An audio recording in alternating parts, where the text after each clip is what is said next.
Hi, everybody. My name is Dr. Lindsay Scharfstein. I'm a clinical psychologist at the Center for Anxiety and Behavioral Change in the DC metro area.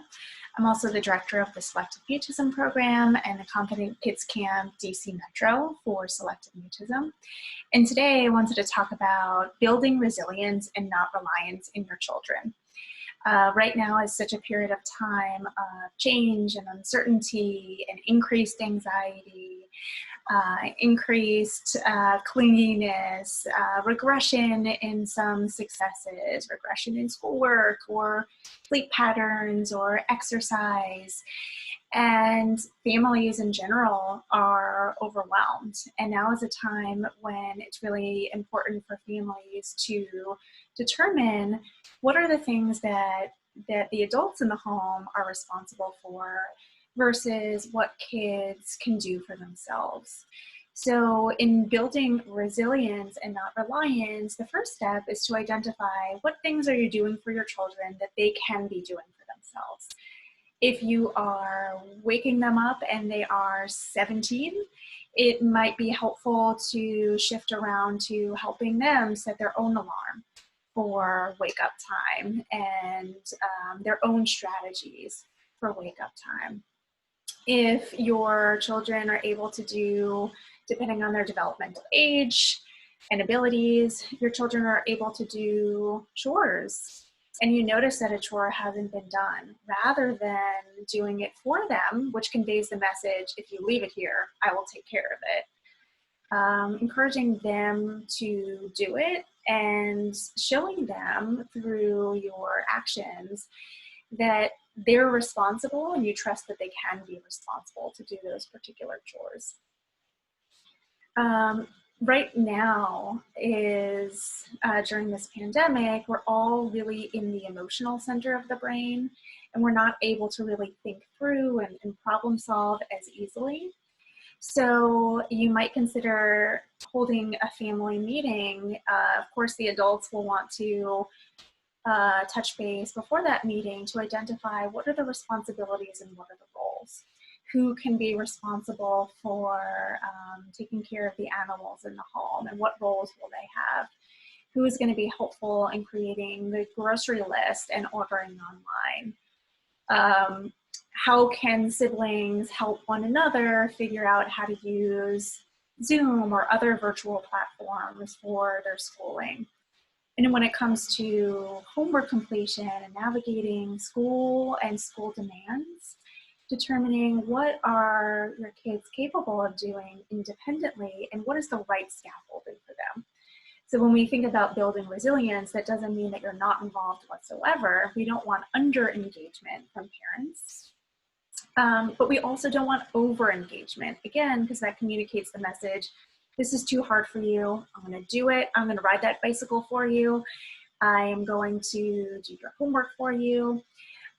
So really kind of thinking through what is it that's going to allow them to see themselves as being capable. And it's very common to inform and lecture and provide information. You should be doing this based on your age. But rather than using that method of communication, consider letting them know that as part of the family, everybody's contributing and this is their particular role. And you can do it with them the first time, but your expectation is that they'll continue to do it so that the family can run smoothly. So it's more effective, typically, to provide information that's an expectation versus provide it in a way that highlights what the child hasn't already been doing. And a final way to, well, it's not the only other way, but the final one that I'm going to share with you is really noticing the positives. So maybe your kids are screaming 75% of the time, but the 25% of the time that they are not, you want to notice out loud what they're doing well. So, thanks so much for using a calm voice. That's so helpful when I'm on these phone calls.